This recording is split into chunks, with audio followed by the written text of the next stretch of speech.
Hokoyo mbanje, we are going to continue with the standard form. So toda kurevise standard form yacho as a recap yezvatakaita last time. So takadzidza kuti the standard form ine a general expression, and the general expression of the standard form, it's a times 10 to the power n. Andika saka takadefine a as a number which is greater than or equal to 1 but less than 10. Kureva kuti a is a single digit number iri between 1 na 10, asi 10 ari excluded. And so this is how we defined a. Then takati n should be a whole number. And brought as my fractions, as my decimals, angori my whole numbers. So takaona last time kuti my whole numbers they can be positive, they can also be negative. From defining the standard form, then takabva taenda kupi, takabva taita express small numbers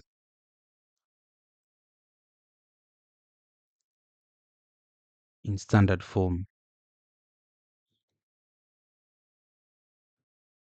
And takadefine a small number is a number which is basically less than 1. And ndikachiti less than 1 tikureva, we can give an example ya 0.00000, kureva kuti kana namba yedu iri expressed in decimal form, and inofanira kunge iri number iri less than 1, to mean kuti ichatanga na 0.00 whatever, or 0.1 or 0. something. Saka this is what we are calling a small number, which is in most cases expressed in decimal form. And then for example, tikada kutora example yedu yeyi, tikati we need to express it in standard form. Last time takadzidza 2 methods. Method 1, takati tinotanga tanyora this decimal 0.000001, tinoinyora as a fraction. Sata tinoinyora as a fraction, kureva kuti tichati 0.000001 is equal to 1 over, then pesa 1. Takati tinoverenga manumber of decimal places, ndo anotiudza kuti mazero edu mangani. Kana muine kwese munofanira kubvunza ipapo musarega point ichikudarikai, please I beg, musarega point ichikudarikai, because maths zvadzirika. Maths dzinoita build upon prior knowledge. Maona maths dzino mawekero adzo ndeyekuti dzine masteps, step 1, step 2, step 3. Saka kashoma kuti ugone kuenda kustep 3 kana usingazive step 2. Saka in the instruction of mathematics, kana chidzidzisa maths, basically tiri kukuratidzai masteps anofanirwa kutora when answering questions. Saka kana mukarega step ichikujambai, zoreva kutoti matourai maths dzese. So ndikangotaura anything chamusinganzwisise, because sometimes inenge iri mhosva yangu inini ndatadza kutaura zvinhu zvinonzwisisika, you understand. Saka you can beg kuti please dzokorodzai point yandanyatso kuinzwisisa. And back to our solution, takati tinoverenga manumber of decimal places, ndo anotiudza kuti mazero mangani, kureva kuti kuseri kwakoma uko tadarika koma tichaverenga 1, 3, 4, 5 na 6. Kureva kuti we have 6 decimal places. 6 decimal places idzi handiti ndo namba yemazero edu, kureva kuti mazero mangani 1, 2, 3, 4, 5, 6 handiti tadai takatozoti is equal to 1 over takuinyora as a power of 10. Saka again panapa manumber of decimal places ataverenga kunoku ndo power yedu panapa. Saka 1 over 1 million, because million ine ma06, billion ine ma09 and so forth. Saka 1 over 1 million inenge iri 1 over 10 to the power 6. Kureva kuti namba yemadecimal places ataverenga pano yatipa namba yema0 panapa ndiyo ichatipa power. Then tabva patakati tozonyora our final answer is 1 times 10 to the power minus 6. Reason yatiri kuti minus 6 takaitsanangura izvi zvinenge zvakudawo ma-laws of indices nedzimwe maths. But basically chamufanira kuziva ndechekuti kana takunyora answer yedu inenge iri expressed as a negative power. This was our method number 1. Method number 2 yamakati ndo yamunoprefer. Takati zvatinoita tinoti 0,000,001 is equal to, then toona kuti koma yedu inofanira kumuvha maplaces mangani, and saka kumuvha kwakoma achamuvha 1 2 3 4 5 6, then ari kumuvha achibva kupi achienda kupi, ari kubva ku left achienda ku right, kureva kuti achada iso, and panapa takati inge iri negative. Totoisa minus pamusoro panotibatsira kurangarira, to mean kuti panapa ichava 1 times 10 to the power 6 number of decimal places dzamuvhiwa, then inge iri negative minus watakataisa panapa. Saka this will be our final answer. We taught you both method 1 and method 2. Makati you prefer method 2 because it's direct, does not take much time, does not take much energy. And yeah. What we are going to do now, saka this was our recap. Do you have any question pa recap yataita? Saka zvachaita nhasi, and we are going to convert back to decimal form.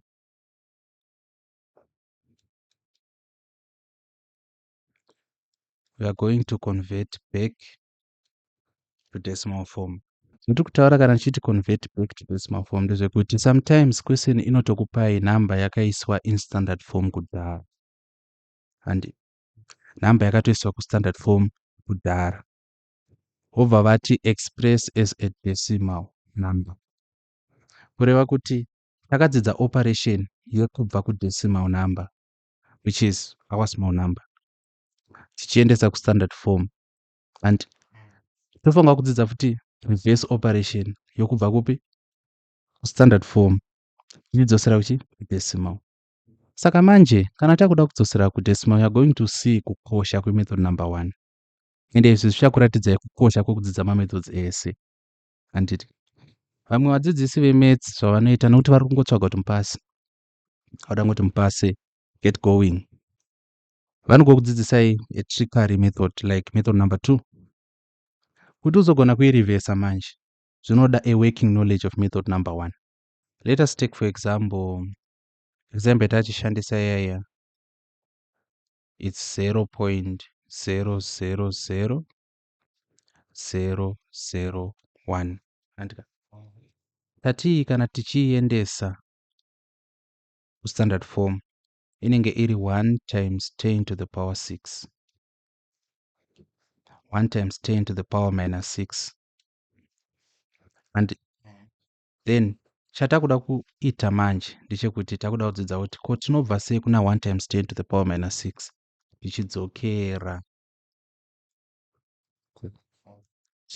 kudecimal, tichidzokera kuna 0.00001, and kuti tiite izvi zvatinoita manje ndezvekudai so. Kwese inenge yakanyorwa kuti express 1 times 10 to the power minus 6 as a decimal number. How do we go about that? Tinozviita sei?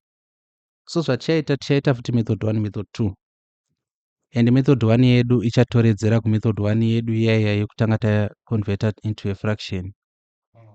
Ndo method 1 yedu ndokwayichatora, then method 2 ichatora futi method yayo yekutanga yekungoenda direct. So zvatinoita zvekuti tichati 1 times 10 to the power minus 6 handiti so hatati this is equal to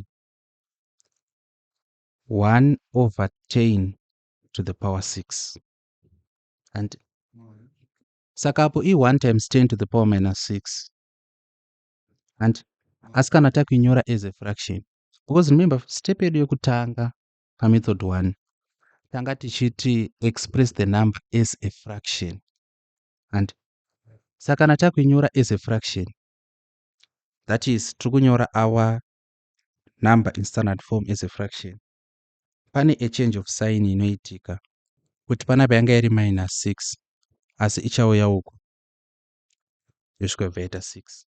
This is very important. Mukaona mukangorasika apo matorasika, and that's grateful. Saka we have 1 times 10 to the power minus 6 equals to 1 over 10 to the 6. So this is equal to now mati 1 over chi mobva maziva manje kuti kana chiti 10 to the power 6 tiri kungoti 1 nema06, tikati 10 to the power 2 i1 nema02, tikati 10 to the power 1 i1 ine 01.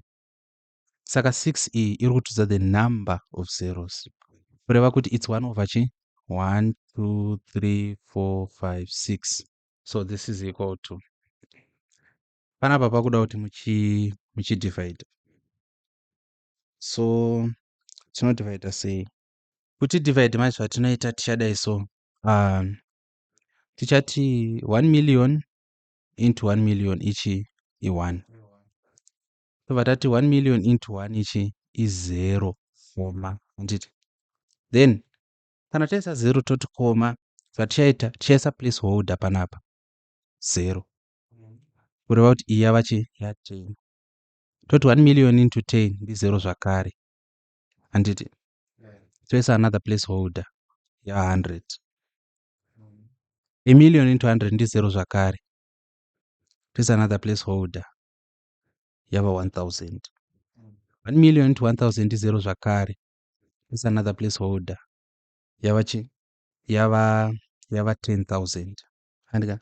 10,000, a million into 10,000 ndi0 zvakare, toisa a place holder yava chi 100,000, a million into a million into 100,000 ndi0 zvakare, toisa another place holder yava chi mazero da mangani 1 2 3 4 5 6, kureva kuti ya a million into a million. Saka a million into a million ndiani ndi1, ndobva zvinoperera, kureva kuti final answer yedu inenge iri 0,00001. And mukazvitarisa panapa muchaona kuti tabvisa kuna 1 times 10 to the power minus 6 tichidzosera kuna 0.000001. Understood? Saka kusummarize method iyi tingogona kudai so kuti iyi ndo step 1 yedu iyi, rakaitinyore nemwe color kuitira kuti zvizova different.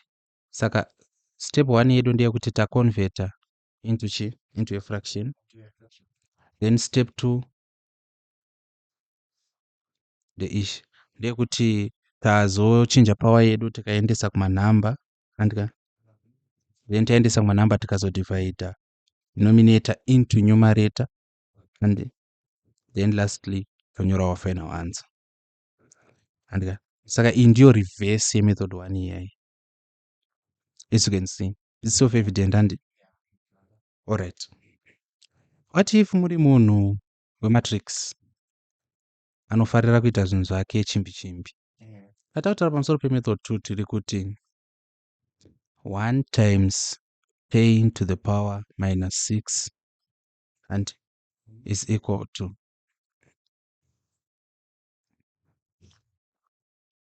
chamufanira kuziva ndechekuti zviri kuitika panapa ndeizvi, iyi inofanirwa kuva edecimal pamusana pekuti power yedu iri negative.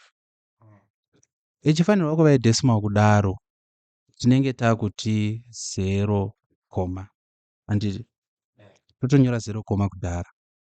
Tobva taziva kuti zvazviri kureva apa ndezvekuti tinofanirwa kuva ne6 decimal places because of 6 iri panapa. Saka tichifanirwa kuva ne6 decimal places, one of the decimal places, which is the last decimal place, is supposed to be 1.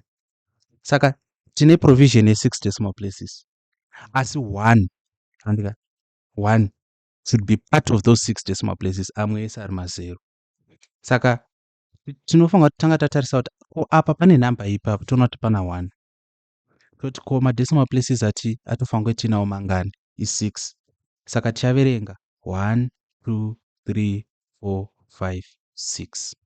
I mean, I'm not sure kuti mapanzwera. Saka which one would you prefer? Which would you prefer? Method 1 or method 2? Method 1 is a make sure it takes you to the answer. But method 2 manje yakuda a little bit of kuonera and kuona kuti namba yatinayo ndiani, madecimal places mangani, saka mazero anofanirwa kuva mangani, namba iyoyo izoverengwawo. Handika. Saka I don't know. So this is how it's done. So let us look for another example. Maybe this is going to be our example 1 today. Any questions again? Pane mubvunzo here? Saka kureva kuti toti pamanumbers apapo inenge yakanzi toti 0,00 kana toti 56 kumucheto kudai. Zvinoreva kuti izvonizvo iwo kana wakuita toti inenge yanzi converting into decimal. Itori kudecimal place. Saka kana tikada kuinyora standard number, rakaitinyore standard number, namba yamataura iyoyi inenge iri alright, mataura muchiti 0,00056 handiti.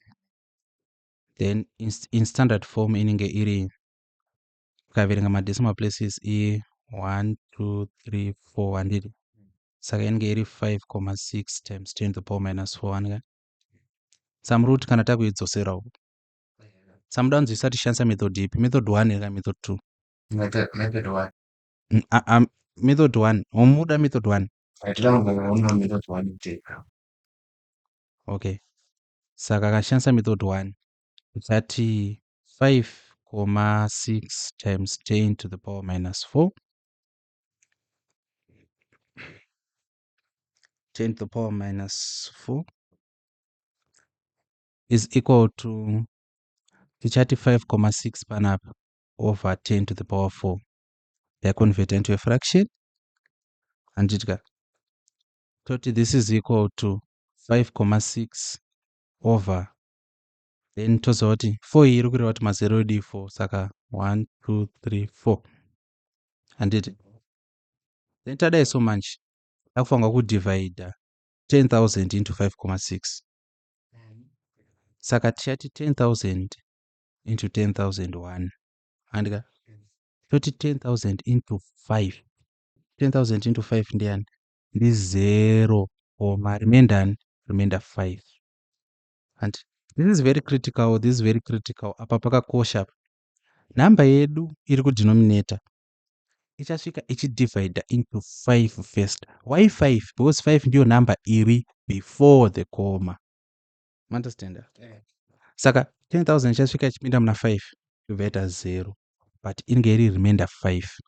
Kureva kuti since remainder 5 iri kuuya kumberi kueka kwa6 agara aripo atova 50 saka takuti 10,000 into 56 ndiani? Ndi 0. Remainder pesa 0 placeholder. Tobva tati 10,000 into 560 ndi 0 with another placeholder. Handitika. Toti 10,000 into 5,600 ndi 0 with another placeholder. Then panapa taana 56,000. Ozi zvamufanirwa kuita mufanirwa kungoziva kuverenga number of digits kuti panapa tava na 56000 kureva kuti taane madigits mangani? 1, 2, 3, 4, 5. Handiti. pasiwo panapa tine chi 1 2 3 4 5 muri kuzviona. Saka kana madigits ari pamusoro nemadigits ari pasi zvafanana zvoreva kuti zvakukwanisa kudivhaidha. Saka takuti iri pasi inopinda kangani muna 56,000 inofanira kupinda ka5 ichisiya chi ichisiya 6,000. Then toisa futi chi place order kumberi zoreva kuti 10,000 yakupinda muchi mu60,000 kureva kuti anza yedu apa inenge iri 0,00056 which is panapa zvoreva kuti kurivhesa kwedu kwava successful. Mukatarisa muchaona kuti chokwadi yadzokera. But I'm very sure kuti kudivhaidha 10,000 into 5,6 it's not a cup of tea. I'm very sure of that. So ndozvatinoita pamethod number 1 kuti tichaconverta into a fraction, taconverta into a fraction, tichazoreduce 10 to the power 4 into an actual number, tozodivide denominator into numerator to get our final answer. Any questions? So tanga tiri pa iyi ndo yabva yatoita example number 1 yedu. Saka ngatiite example number 2, then toda kuita it's 9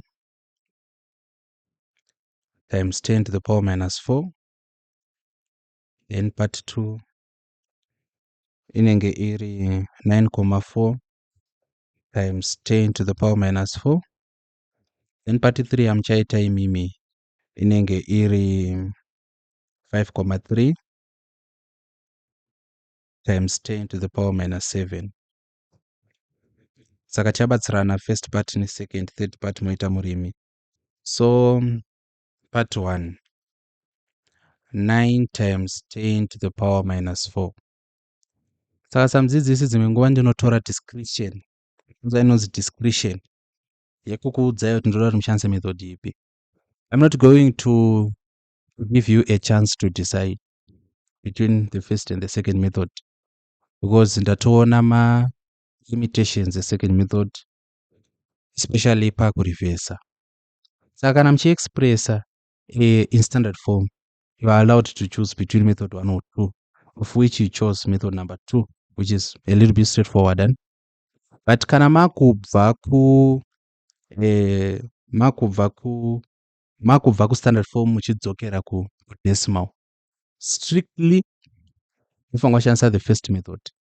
Haina ma limitations. Second method ina limitations, ine too much thinking, too much reasoning, and iri prone to errors. Understood?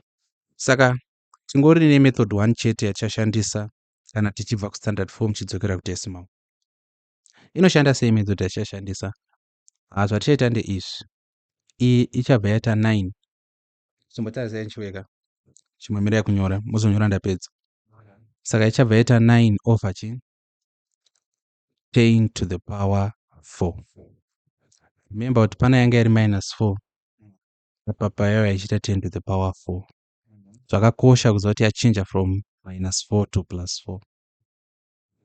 Then tadaro tichabva tati this is equal to 9 over toconverta 10 to the 4 kuti ive 10,000. Handiti? Then tadaro tichabva tatakuda kupinza 10,000 muna 9. Saka 10,000 into 10,000 ndi 1. 10,000 into 10,001 and then 10,000 into 9, that's 0,9. Aripo yanika. Then with the decimal place. And so that 10,000 into 10,001, 10,000 into 9 is 0, remainder inenge iri 9. So add that decimal place kumberi. And kureva kuti ichaita iyo 10,000 into 90 and ndiani ndi 0 toisa futi imwe decimal place. Sama decimal place kana kuti ma placeholder, toisa futi imwe placeholder. Sama placeholder ticharamba tichimaisa kusvikira namba iri pazasi yafanana in digits kunamba iri pamusoro. Sa namba iri pazasi sofa ine 5 digits yepamusoro ine 3. Saka pachati 10,000 into 900 chaita futi 0. panapa yodi yoisa placeholder andika. Then 10,000 into 9,000 zvaita kuti 0 panapa yoisa futi chi placeholder handiti. Saka mukatarisa muchaona kuti iyi yava ne 1 2 3 4 5 digits vepazasi ne 5 kurota kuti 10,000 into 90,000 inova 9 kurota ansa yedu panapa ndi 0,0009. handisi kuda kushandisa method 2 handisi kuda kuconfuse sai ndo yachashandisa. Any questions? Yakanaka mota? Yakanaka mota. Okay. Hapa 2 9,4 times 10 to the power minus 4. Saka panapa chimbondi lead me through. Lean closer to muzonzwika. Saka lead me through. Tunaita sei?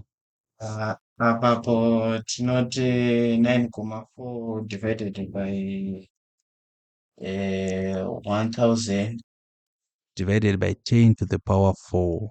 divided by 10 to the power 4. Yeah. Maths is procedure. Zvine methodology. Modus operandi.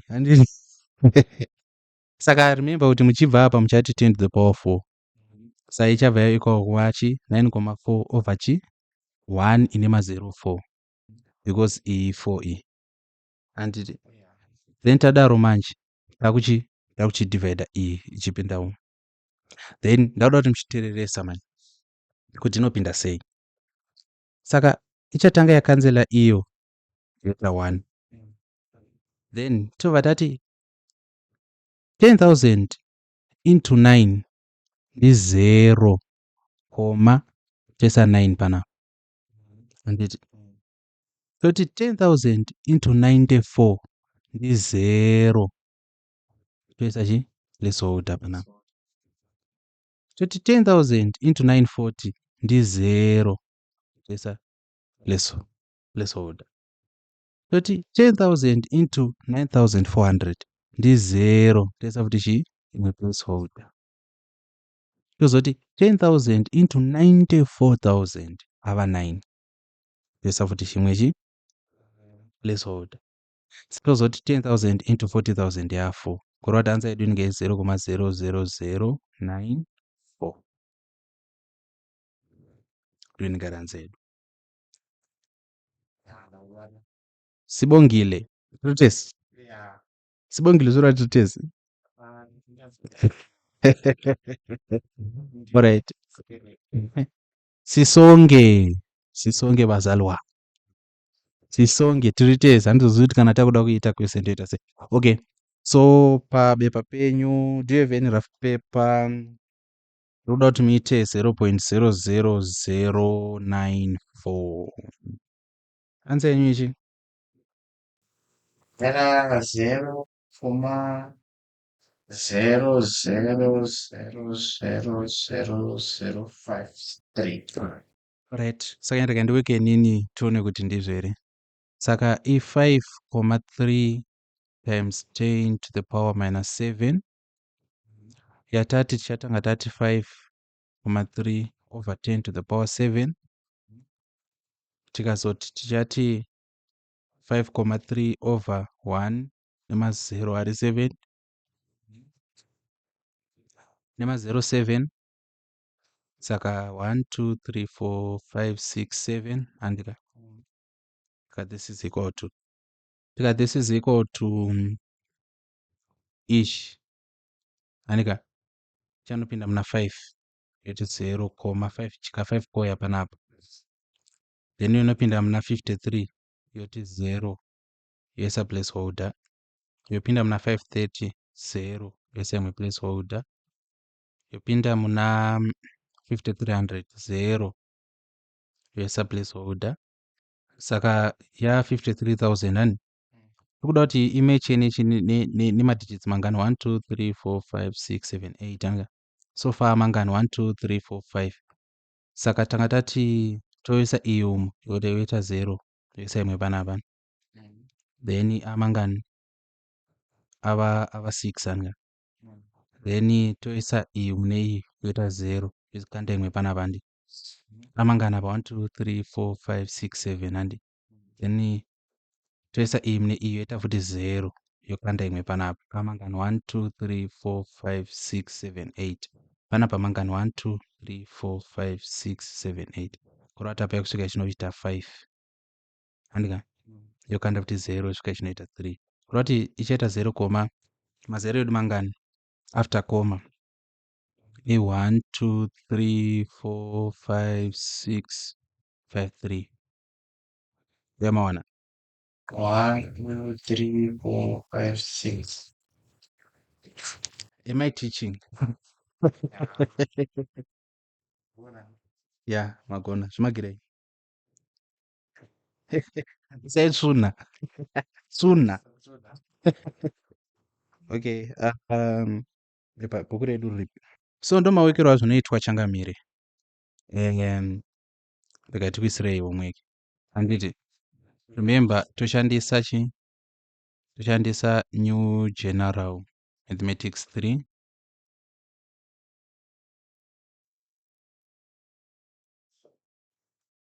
saka pari zvino tiri kuda exercise 1b